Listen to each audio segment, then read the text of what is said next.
This is the introduction to the 23-24 budget. This presentation will describe what Act 1 is, why the board needs to take action on the budget in the coming weeks, and how those decisions will impact our timeline for budget adoption. Mr. Stengel, next slide, please. So I want to just remind the board that the strategic plan drives our budgeting process. So the 4 goals that the community and the entire school community came up with, several in 2018, 2019, guide our practices. So everything that we do, we look back at our strategic plan to make sure that the expenditures align with that. Certainly. So it's our job in the business office to project and fund the strategic plan. So that's what these budget discussions will commence with this year. Next slide, Mr. Stengel.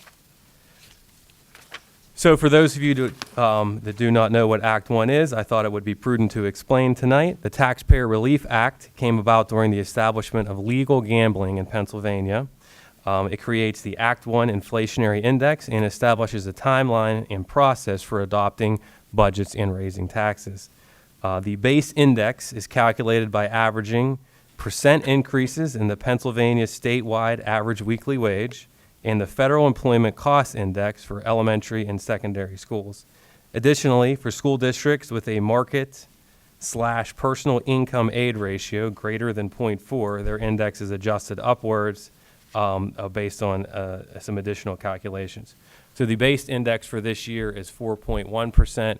Our aid ratio for personal income and market value is actually 0.4179, so that gave the board the opportunity to go to 4.8% increase on real estate taxes. Next slide, Mr. Stengel. So each year the board must publicly resolve what option they will take to balance the budget. This action is to comply with PA School Code, Act 1 and Act 25. So there are 2 separate options for adoption. The preliminary budget adoption requires the board to advertise and adopt a preliminary budget to state their intentions to apply for referendum exceptions to exceed the Act 1 index. The accelerated budget opt-out resolution, which is the second option, resolves the board's ability to balance the budget without exceeding the Act 1 index. Next slide, Mr. Stengel. So the 2 options explained a little further. The preliminary budget adoption allows the district to seek available referendum exceptions to increase taxes above the Act 1 index. It gives the district more flexibility during the budget process, and this action must be adopted 90 days before the primary election on May 16th, 2023. Next slide, Mr. Stengel. The accelerated budget opt-out, that is the resolution we've actually used the previous 4 years, allows the district to follow the normal budget process detailed in school code. The resolution states that the district does not intend to exceed the Act 1 index, and that resolution, should the board decide to go that direction, must be adopted 110 days before the primary election on May 16th, 2023. Next slide, Mr. Stengel. So this is a look back at millage increases for the past 10 years. Our average increase for the last decade has been 0.47 mils, or a 1.96% increase. As you can see, over the last 10 years, there have been 2 years with no increases in taxes. These were linked to 2 events: the property reassessment by Allegheny County in 2013 and the millage freeze during the pandemic in 2020.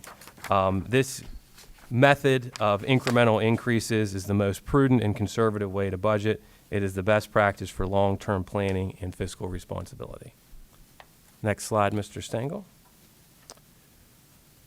So you heard my initial calculations for what the Act 1 index is. The state-based index, again, is 4.1%, with our local adjusted index at 4.8%. That is a millage increase equivalent of 1.2667 mils, or the dollar equivalency of $3.4 million in additional real estate tax. We also go through an exercise of projecting what a additional millage can be obtained by the board, and we would qualify for a special ed exception based on our increasing costs over the last few years, and we estimate that special ed exception equivalent to 0.1633 mils, or a little over $440,000. So with the adopting the proposed preliminary budget, the board would have the flexibility to increase real estate taxes by 5.42%, total millage equivalent of 1.43 mils, or a dollar equivalent of just short of $3.9 million. Can I ask a question now? Absolutely. Or I wait till later?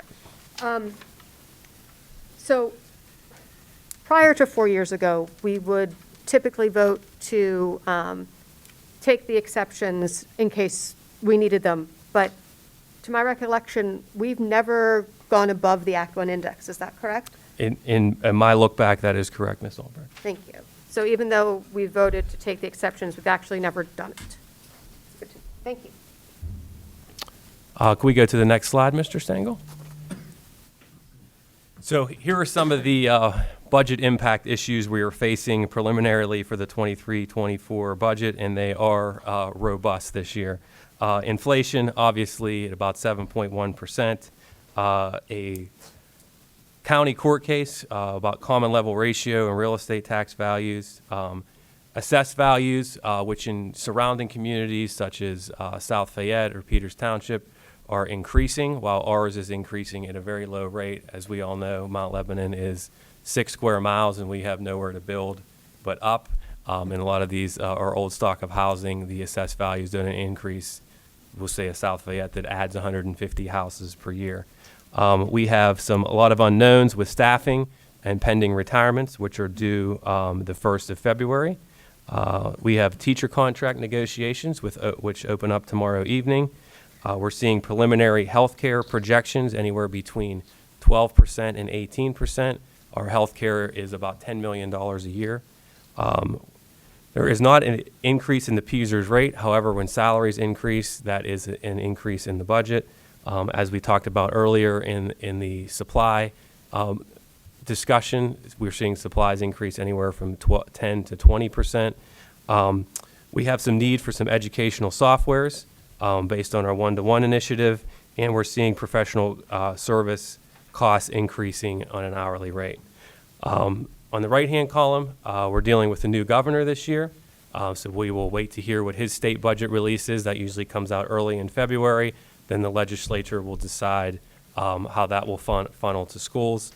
Our one-to-one technology replacement schedule. We were very fortunate over the COVID pandemic to receive a lot of federal assistance, about $750,000 of it 1 year specifically to obtain all the devices needed to make our district a one-to-one technology district. That is all wonderful that we have those devices. Their useful life is about 4 years, so we have to start planning to replace 1/4 of those devices over the next 4 years. Special education continues to be a cost driver both for professional services, an increase in identified students, an increase of outside placements, and an increase in transportation for those students. Additionally, the board has set some goals for Dr. Steinauer based on diversity, equity, and inclusion and sustainability. We will talk about future capital project funding, and as always a concern of the board is that we're meeting and maintaining our 6% fund balance policy. So the issues are many, and we have until May to decipher how these things will impact the district. A lot of moving parts at this point, but based on these initial budget impacts, we thought it prudent to ask the board to go for the exceptions this year to give us the most flexibility when we come down to approving a budget.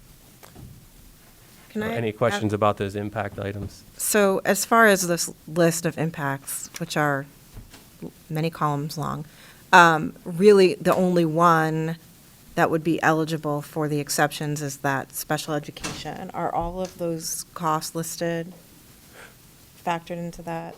It is, Ms. Fleischer. So the special ed exception is based on previous year's expenditures, and those have continued to increase. Since my tenure began here about 4 years ago, we've seen an increase in the special education line items by over $1 million.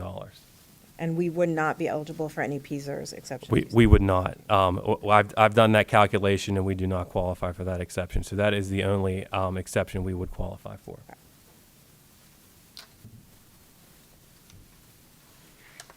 All right, we can go to the next slide. So this would be our timeline, should the board choose to go with the preliminary budget. Unlike the last few years, where at the second January meeting, we would approve the opt-out resolution. That evening, we would publicly display our proposed preliminary budget. By February 3rd, we would have to publish in the newspaper our intent to adopt the preliminary budget. That has to be 10 days before the vote. On February 13th, would require an action item at the discussion meeting to adopt that preliminary budget. Then we would have to do some more advertising on the website and the newspaper to post the intent to apply for the exceptions, and then subsequently submit those to the state by March 2nd to confirm the qualification for those. So we can go to the next slide, Mr. Stengel. So then this would then be the timeline that the board is used to. After the motion in February, we would move on to this timeline where we would begin a robust discussion in March 13th, continued on the 20th, my annual budget forum, where I talk for about an hour and a half about what is in the budget, March 22nd, and then the subsequent 2 months for board discussion and review for final approval at the May 22nd board meeting. I have a question. If we were to move forward with the preliminary budget process, wouldn't some of the items on the final budget, I mean, we would still have to? Yeah, yes, Okay. yes. Yeah, so Yeah. all these described actions would Yeah. still have to be taken, no matter what option we take. Okay. Was that good enough clarification? Yeah, Okay. so we would do all of that work and then also all of this Yeah. work. And then all this, yeah, Okay. it's Just extra work for sure. All right, and we'll go to the last slide, Mr. Stengel. I want to chime in a question Absolutely. for you real quick before that. So I'm thinking about how Ms. Olbrich indicated that it is atypical for us to exceed the Act One index in our request. And then I'm looking at 4.8%, which seems substantial. I'm looking at a list, which also seems substantial. Are you forecasting that we would atypically need to increase beyond a 4.8% index for this year? Great question. And I will tell you that based on the many variables, the business office would appreciate the flexibility to have that option to present to the board to exceed the Act One index. But that will be part of the board's discussion this spring, what tax increases and what applicable reductions we would have based on retirements and things like that. So it gives the board the opportunity, if necessary, to exceed the index. It doesn't require you to do that. And I think as Mr. Galetko has described, we will start seeing some of these things get a little bit more clarification. We'll get a healthcare number in the next month or so, but we don't have that right now. And I think as Mr. Galetko has indicated to the board, there was some suggestion that healthcare was going to go up 18%. So if that's the case, we're going to have some challenges with balancing the budget, and we're going to need every tool in the board's toolbox to probably do that and provide the same level of services that our community expects. But as we look at the millage chart, so over the past 10 years, and it's 0.8 and 0.8 most recently, just skip the COVID year, 0.47, 0.39, 0.38, 0.4, but next year, we're anticipating 1.2 with a possible addition of 1.4. No. No. Yeah, No. 1.6 in addition to the 1.2, so it's a total of 1.4 if we opted for the additional exceptions. So it's going up no matter what. No. No. No, that's completely up to the board. The board will make decisions during the budgeting process of programs, staffing. That is completely the board's purview to make decisions about the budget. So you could have a 0 millage increase, and then we'd be looking for programs to cut, teachers not to replace, administrators not to be replaced. I mean, those are the kinds of things that you would be looking at. But it is 100% in the board's purview to say, to set a millage rate and say, this is where we want you to get, and then the board would have to look at those cuts significantly. Mr. Glecko, the flexibility you mentioned is to go beyond 5.42%, correct? That would be the maximum we Right. could go to, Mr. Elway, yes, Max without, That's with the exception. with the Right. exception. So the max without exceptions, 1.2667, the max with exceptions, 1.43. so if a board member or the board is, let me ask another question. Going back 20 years, have we ever raised taxes 5.42%? Oh, my gosh, yes. Which There- year? We'll give you a chart that has, prior to Act 1, one of the strategies that school boards would use would be to raise millage 2-3 mills, Right. and then the following year not raise any millage. So our last 20 years, what year did we go beyond 5.42%? The year we issued the bonds for the high school was a 2.5 mil increase. And that's the one, for the high school And that construction? was so the budget could absorb the bond payments for this Right. building. And a couple years after, there was actually a negative, right? So yeah, then the reassessment occurred, so the millage rate went down. That was based on, they call it a revenue neutral calculation when there's a reassessment. And so when they reassess the county, your tax bill Right. essentially is the same with the new millage rate. So the last 20, 25 years, the only time that we've, I think, actually come close, just looking at your graph, Mr. Glecko, the only time we came close was construction of the high school, and then 15, 16 Yeah, year, it was, That was coming out of the reassessment years from 13 and 14. okay. So I think, I mean, I don't know specifically, but I'm sure the board held the line while assessments were appealed. So if the board or a board member would not be supportive of increasing or giving the flexibility, the option, right, of increasing millage to that 1 point, what did you mention, 1.43 or 5.42%, then we should, as the last 4 years, pursue the option 2 accelerated budget option. But you're recommending the flexibility because we might need to balance the budget, raising taxes over 5.42%. Am I understanding correctly? So our limit, with the exception, we cannot exceed 5.42%. Right. With our limit with the opt-out resolution is 4.8%. And you're asking for the flexibility that in this budgeting season, as we go into it with a lot of variables unknown, that the board would have the option of looking at a tax increase, a millage increase of 1.4, over 1.43 or over 5.42%. Not over. No. Not over. That, up to. Up to, Up to. cannot exceed 5.42%. Got it. So, Mr. Elwine, from my perspective, I would have a very difficult time voting on a budget that increased taxes all the way to 5.42% as it sits. However, there's some very difficult financial circumstances and challenges that are in front of us. And I think all that's being asked of us in the moment is just to keep all options on the table. So, Yeah. I'm in support of that. I think Ms. Albrecht made a good point that while the past 3 or 4 years, the board has voted to not even seek the exception at this point in time.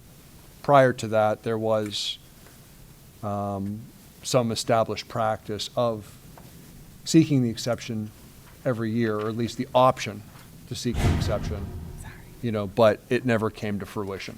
Once the final budget was actually constructed, it wasn't necessary and wasn't taken.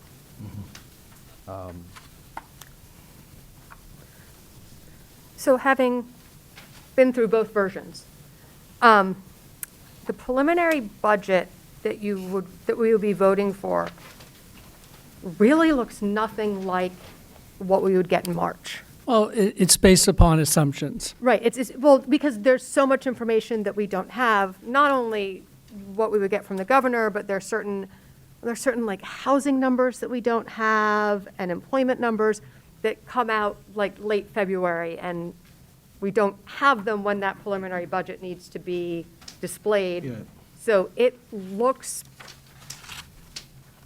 very different and can be concerning to the community because of what you have to put in there and how you have to make it work for the exceptions.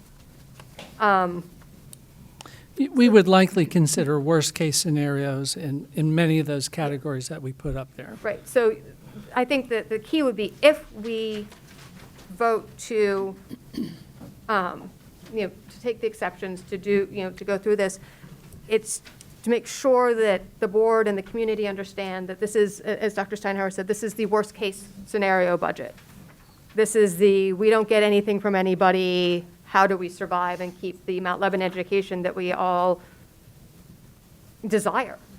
I hear you, Ms. Olbrich. I guess what's concerning to me is the last 20 years, we've averaged less than a 2%, as Mr. Glecko mentioned, increase, and now we want the flexibility to consider a tax increase that's Yeah, no, 5% or I don't so. disagree with you. Well, Yeah. Mr. Owen, well, first of all, I'm kind of agreeing with you of if it's an exercise that is going to, A, cause anxiety in the community, and B, my concern is drive the board discussion around a budget that's not going to even be near like, we have real things we need to discuss, all those bullet point items, and I'd rather focus on that if there's really very little way the board is going to want to raise taxes 5.2%. But I would also say that we had 1.9% cost of living, like, we're in a different time than when it's been 2% over the last 20 years as far as what things cost just to have day-to-day operations of supplies and utilities, not to mention salary and benefits. I mean, there's a reason that the Act One index even is 4.8%, when in the past it's not been that high. But I also am torn because I think, posting this for 30 days, having a discussion about it, having then a discussion about whether or not we're going to seek the exceptions, sort of focuses us on an option that's not likely to be necessarily moving forward, when I think we really do have other substantive things with this budget cycle that we need to be focusing the discussion up on at the board table and with the community, rather than, going through this process that we've never taken the exceptions, even though we've had the opportunity before. Mr. Galetto, could we get in our packets even some historical of what preliminary budget, the January preliminary budget would look like versus the final budget for prior to the previous 4 years? I think that might be helpful for some of the board members who hadn't been through that. And anything that you would have regarding a preliminary budget for this year and what that would look like versus where you would hope that we would end up. Absolutely. Thank you. Additionally, as you add to this, it's helpful to see the millage over the last 10 years, the trends. Would you also include what the index was and what it was raised to? So I know that's a variable. So we're looking at 4.8 up to 5.42 this year. What were we looking at, for instance, historically in 15, 16, 18, Sure. prior to the pandemic? Other board members, questions, thoughts? Mr. Glucko, what is the average home value in Mount Lebanon? It's just under 300,000, Okay, so a 1.43 mils increase would be how much? $3,600 divided by 12, usually any mortgage payment. For a home value of roughly $300,000. Correct. Substantial. Yeah. Yeah.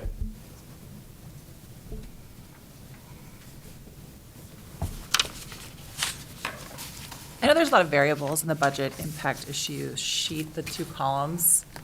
There's a lot of low-hanging fruit, though, right? So educational services, educational software and professional services, right? So they could be, offset by potential grants, like So, PD anyway, has funding coming out in March 2023, and even like technology replacement schedule or future cap projects, you don't have to, it's not necessarily this year.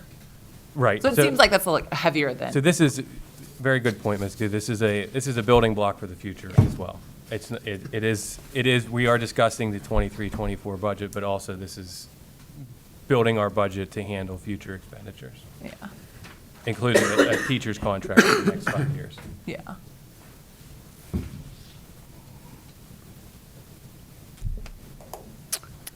Other questions? So what do we need tonight, Rob? So we need to make a decision whether we would put an opt-out on the agenda for January 23rd. That is the statutory limit, last day that we can approve the opt-out resolution. If the board chooses to do the proposed preliminary budget, it would be advertised February 3rd, and then it would appear as an action item on the February 13th budget, again, to meet the statutory requirements to have it approved 90 days before the May election. So when we go to put together the agenda for the voting meeting on the 23rd, we'll need direction from board leadership of which one to put in. Sure.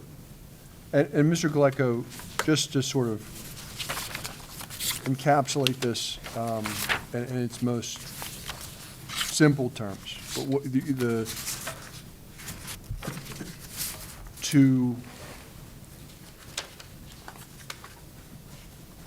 move forward with the preliminary budget adoption strategy is strategy of just keeping all of our options available.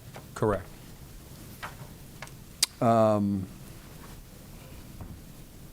Not necessarily that it's needed, or that we would go there, but just in an abundance of caution, not closing any doors at this point. That would be my recommendation. Out of an abundance of caution was a great phrase for this. We have a lot of variables. We're climbing out of a pandemic. Financial future of this country is in question, and it is my opinion, and for us to be prudent and fiscally conservative, to have those options open. Okay. Well, what is, based on the discussion that we've had so far, I mean, there's not a vote, but, what's the sense of the board? Ms. Burdick, what are you thinking at the moment?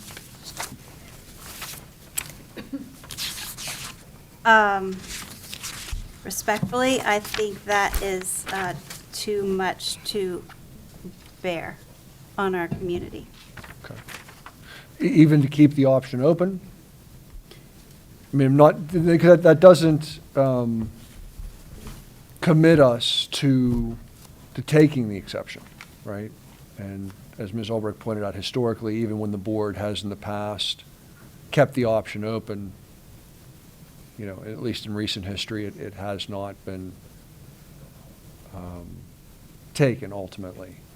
Right, that's why I think Mr. Elwine and I were asking for what do you usually take? What's the historic 10-year trend? Yep. Okay, so I see the millage here, but what's the percent that's often taken? Already, we're looking at 1.2, which is considerably higher than anything on our chart. Yeah. If we were to go to if we're going to an addition, up to 1.4. It's a number a lot larger than we're accustomed to, but certainly our world is more expensive than what we've been accustomed to. So I realistically see all of that and think that I would personally not wish to see us raise our community's taxes No, and just to be clear. beyond that Act 1 index. I'm certainly, Dr. Steinhauer, Mr. Galecka will provide the board with the additional information that has been requested, and certainly if the board, between now and next week, there's other data points to inform the vote, in 2 weeks, I should say, please feel free to submit those requests to Dr. Steinhauer, Mr. Galecko, so that information can be disseminated to the board, when we vote. So obviously tonight, folks don't have all the information that's been requested and/or is necessary to make a final decision on anything. I recognize that. But to Dr. Steinhauer's request, as we are putting together the resolutions for the board to consider at the next meeting. I'm just trying to get a sense of kind of which way we're leaning based on the information that's available to us at the moment. And that could change between now Yeah. and then. Yeah. And if you don't know, I mean, Yeah. I'd like to hear from those who have done a budget process prior. All right, well, let me jump to the other side. I don't know, Ms. Fleischer, what do you think? Well, I think that my concern is it's a process to go through, that we leave the board and the community to go through, to come next week with a preliminary budget that we then have to discuss and vote on, then to adopt that budget, then to discuss and decide whether to take exceptions, when I think I'm getting a sense, certainly it would be my preference, not to exceed the Act One index in the end. And I feel like there are, even given the pressures, without that, and it's $450,000 that we're talking about, there's significant conversations that we have to have as a board and as a community about, you know, our expenses and tax rates and use of fund balance, and what do we do about inflation? What do we do about the increased staff costs? What do we do about these supply orders? What do we do about the increase in special education that we're seeing? How do we maintain the program? Do we replace all of the retirements that we're going to get in? There's significant conversations, I think, that need to be had, and I'm just worried that these procedural motions for something that's not likely to happen just shift our focus from the work that we need to be doing. Well, I mean, I think as far as, you know, spinning our wheels on a worst-case scenario budget, you know, as an exercise of questionable efficiency, you know, I think if you look at it in the context of, you know, that it is in fact a worst-case scenario budget, designed only to legally permit us to keep all options open as we move forward into sort of the more traditional, you know, mile markers in the budget process. You know, we can choose not to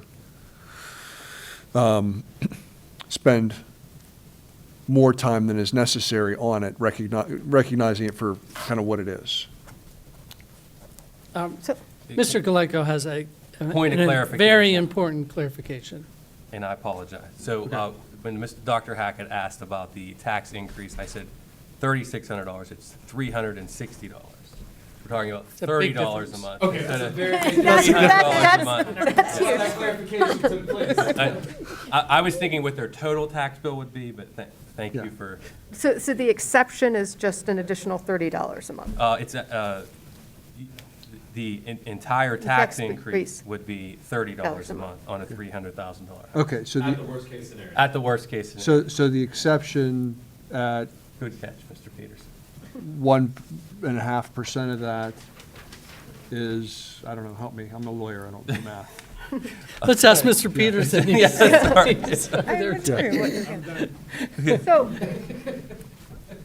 So I've done, like I said, I've done both types of budgets, and they both have their merits, and they both have the detractors. To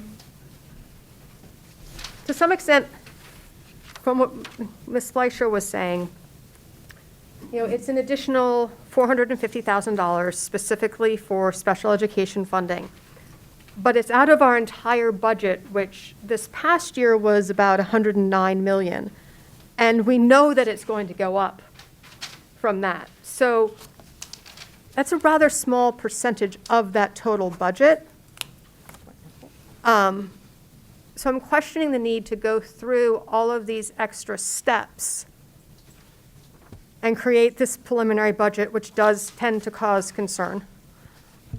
Because you have to create a budget that is at that 5.4%. Like, that's what has to be presented to the community, that's what has to be presented to the board, that's what we have to discuss, is a budget that takes the exceptions, without having all of the data that we typically have when Mr. Galeko presents the budget to us in March.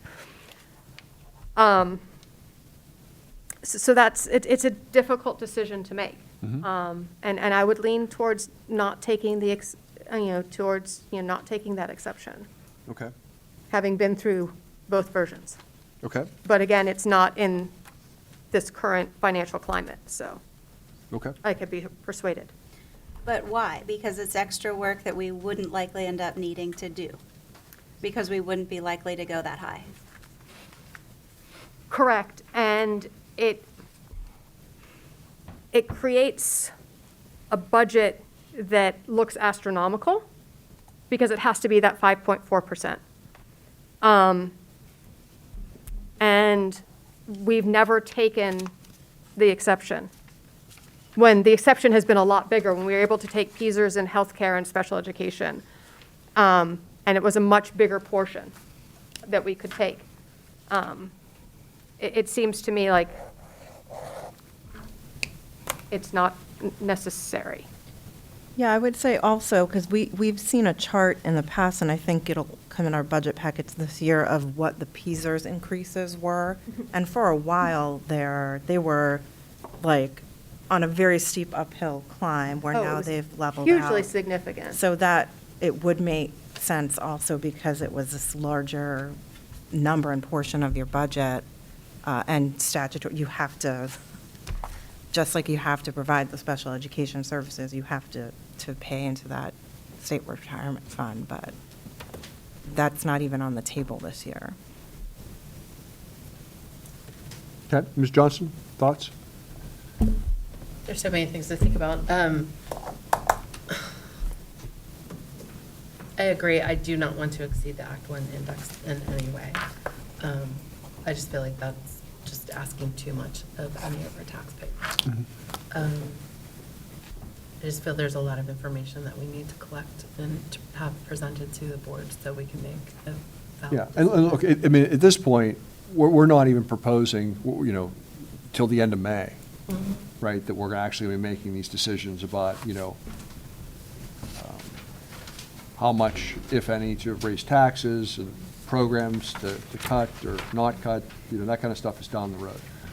So the question for me at this point is just, what tools are available to us as we work on this process over the next, 4 months. Can I ask a procedural point? Because again, we haven't done where it says on the timeline for the preliminary, I cannot say that word, for the first option, where we would have to adopt that budget in February, post notice of intent to apply for exceptions, and then submit the exceptions on March 2nd. Does that mean that we have to have made a decision by then? No. No, okay. No. So we still, even at that point, would have the option until May. Ms. Fleischer, it's strictly procedural. So the adopting the preliminary budget opens the state exception system. We enter our numbers. I'm estimating what the special ed exception would be. They would spit back to us based on their calculations what it would be. These exceptions have been approved, then the board has that additional millage to play with during the March through May budget discussion. This was put in place because if a school district decided to exceed the exceptions and go out for referendum, it gives the election board time to put that question on the ballot. That's why the timelines are there. So you can exceed the exceptions, but then you're taking it out to the community for a referendum. So that's why the timelines are set the way they are, so that it can get So- on the May. What we're speaking of is procedural to meet state code, to meet Act One, to have that option available to the board. And just, I want to focus on two more numbers, and then I'll let Mr. Weiland finish his discussion. But, we're seeing anywhere from 12 to 18% projected increases for healthcare. That's the difference between 1.2 and 1.8 million dollars. That's $600,000, which is 400, and, the exception is 450,000. So that's the kind of flexibility we're looking at. That just 0.16 mils is enough to meet that 18% requirement. And just to further kind of explain the Act 1 index came in 2006, and like Dr. Steinhauer explained, it's because districts would go 3, 5, 7 years without doing a tax increase, then raise taxes by 5 mils. The idea was to level this off, and where these incremental increases which would happen, which you alluded to being 0.47 or just under 2%. All those things happened in a pre-pandemic world, in a financial recovery world post 2008, and our basic ed funding since Act 1 has taken into effect has increased 1.8% since 2006. Our expenses have increased over 3.3%. So the state is essentially defunding us on the state side, not keeping up with expenditures. So though the situation is not ideal, to have the burden on our taxpayers and our community, in this district, we handle our business in-house. We raise almost $70 million through real estate taxes. That's why we have the programs that we have. It's just, our ask tonight is to have that flexibility. When we come down to the finish line, it is available to the board.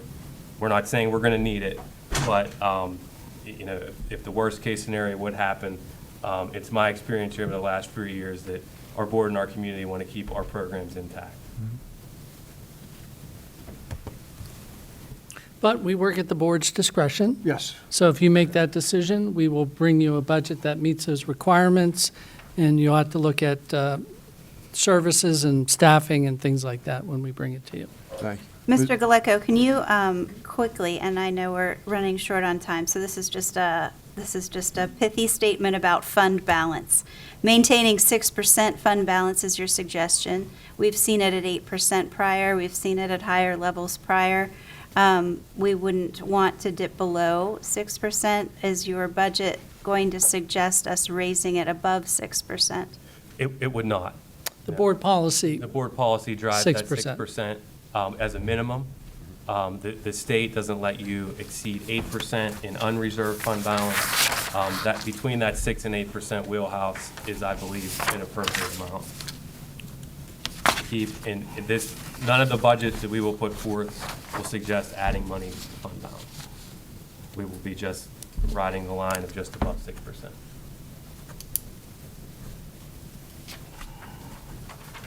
Ms. Guth, did I come to you already? Not yet. Okay. I've got lots of things to say. Please. Mr. Glecko, I don't think there's a person at this table that does not appreciate your hard work. Thank It's you. a tough role, especially during economic turmoil. But part of our role as a school director, really the commitment to the community, and also to provide really exceptional education for our youth, is to do it sustainably. And I think, like that fund balance piece is really critical, maintaining the 6%, but also, eventually increasing it. And I think there's a lot of opportunities to kind of think creatively about how to offset a lot of these, budget impact issues, a lot of, braiding in different, grants or not for like the lower hanging fruit, like I mentioned earlier. But I think really it would be hard to vote on exceeding the Act 1 index. Even though we know that it's like your budget changes a lot in the next 4 or 5 months. It's the evolving animal. But again, I think it's just a strong commitment that we have for this, a lot of us. Thank you. Mrs. Gensel? Sure. This is a hard decision, I think. I am hearing and understand everybody's points.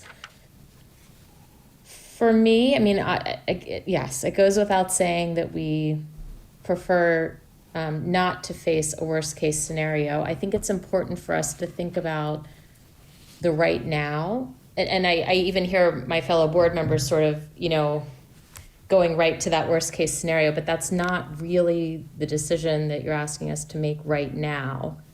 I think I'd mostly align with what Mrs. Albrecht said. I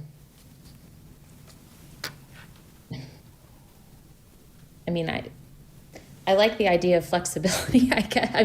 I'm hearing what everybody's saying. I think just in our current climate, I think it's something not a lot of us want to think about. and again, I'm not saying I am in support of raising, taxes to that amount. I think it's important for us to sort of just face reality and maybe be flexible in the moment. So, I also think I could be, persuaded, either way, but, I do like the idea of flexibility, of giving Mr. Gladko flexibility. Thank you. Mr. Galecko, you indicated that based on the average home value, 300,000-ish in Mount Lebanon, that the total possible increase would be about $360 Correct. annually? Annually. And then, so this exception that we're talking about, what is, So the exception you're talking about is, what's like in a dollar, like an annual dollar amount? for .16 would be,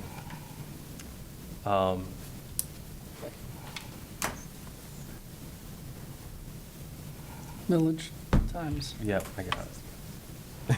Just give me a second. I want to be sure of my math after my last misstatement. Um,